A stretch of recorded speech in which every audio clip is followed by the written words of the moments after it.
کیا آپ نے کبھی سوچا ہے کہ جب آپ کی آنکھیں ہمیشہ کے لیے بند ہو جائیں گی، جب سانس رک جائے گی اور لوگ آپ کو غسل دے رہے ہوں گے، تب آپ کے ساتھ کیا ہو رہا ہوگا؟ آج ہم بات کریں گے قبر کی پہلی رات کے بارے میں، وہ رات جو ہر انسان نے اکیلے گزارنی ہے۔ جب موت کا وقت قریب آتا ہے تو انسان کو وہ دو چیزیں نظر آنا شروع ہو جاتی ہیں جو دوسروں کو نظر نہیں آتی۔ اگر وہ نیک بندہ ہو تو رحمت کے فرشتے آتے ہیں، ان کے چہرے روشن ہوتے ہیں، وہ جنت کا کفن اور خوشبو لے کر آتے ہیں اور کہتے ہیں پاک روح اپنے رب کی مغفرت اور رضا کی طرف نکالا۔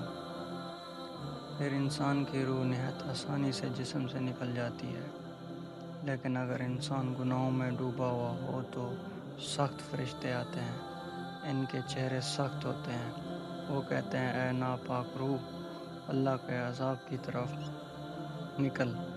پھر روح بڑی تکلیف سے نکالی جاتی ہے۔ جب میت کو غسل دیا جا رہا ہوتا ہے وہ سب کچھ دیکھ رہی ہوتی ہے۔ جب جنازہ اٹھایا جاتا ہے تو وہ اپنے اٹھانے والوں کے قدموں کی آواز سنتی ہے۔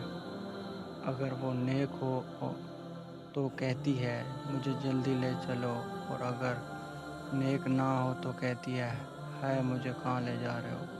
پھر اس سے قبر میں رکھا جاتا ہے، مٹی ڈالی جاتی ہے، ہر مٹی کے ساتھ دنیا سے تعلق ختم ہوتا جاتا ہے۔ ماں باپ، بیوی، بچے، دوست، احباب سب واپس چلے جاتے ہیں اور انسان اکیلا رہ جاتا ہے۔ اب شروع ہوتی ہے اصل آزمائش۔ دو فرشتے آتے ہیں، وہ میت کو بٹھاتے ہیں، ان کی آواز گرج کی طرح ہوتی ہے۔ وہ پوچھتے ہیں تمہارا رب کون ہے؟ تمہارا دین کیا ہے؟ اس ہستی کے بارے میں کیا کہتے تھے جو تم بھی بھیجے گئے تھے؟ اگر بندہ سچا مومن ہو تو کہے گا میرا رب اللہ ہے، میرا دین اسلام ہے، محمد صلی اللہ علیہ وسلم اللہ کے رسول ہیں۔ تب آسمان سے آواز آتی ہے میرے بندے نے سچ کہا، اس کی قبر کشادہ کر دی جاتی ہے، جنت کی کھڑکی کھول دی جاتی ہے اور ٹھنڈی اور خوشبو دار ہوا آتی ہے۔ اس سے کہا جاتا ہے آرام سے سو جاؤ جیسے دلہن سوتی ہے۔ لیکن اگر انسان دنیا میں دین سے غافل رہا ہو تو وہ گھبرا کر کہے گا میں نہیں جانتا، لوگ جو کہتے تھے میں بھی وہی کہتا تھا۔ تب اس کی قبر تنگ کر دی جاتی ہے، یہاں تک کہ پسلیاں ایک دوسرے میں داخل ہو جاتی ہیں، جہنم کی کھڑکی کھول دی جاتی ہے اور گرم ہوا اور آگ کی لپیٹیں آتی ہیں۔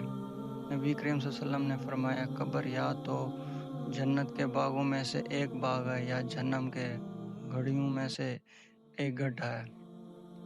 قبر میں انسان کے اعمال اس کے ساتھ ہوتے ہیں۔ نماز اس کی دائیں طرف کھڑی ہو جاتی ہے، روزہ بائیں طرف، زکوٰۃ سامنے اور نیک اعمال سایہ بن جاتے ہیں۔ اگر اعمال اچھے ہوں تو قبر روشن ہو جاتی ہے، اگر اعمال برے ہوں تو اندھیرا ہی اندھیرا ہوتا ہے۔ قبر میں ہر صبح و شام انسان کو اس کا انجام دکھایا جاتا ہے۔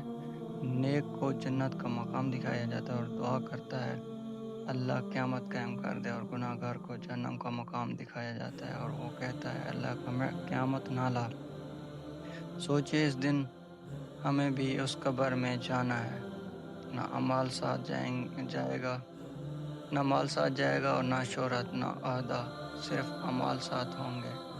آج ہمارے پاس وقت ہے، ہم نماز قائم کر سکتے ہیں، قرآن پڑھ سکتے ہیں، والدین کی خدمت کر سکتے ہیں، حلال رزق کما سکتے ہیں، سچی توبہ کر سکتے ہیں۔ موت اچانک آتی ہے، نہ عمر دیکھتی ہے نہ صحت۔ کتنے لوگ صبح ہنستے ہوئے گھر سے نکلتے ہیں اور شام کو واپس نہ آ سکے۔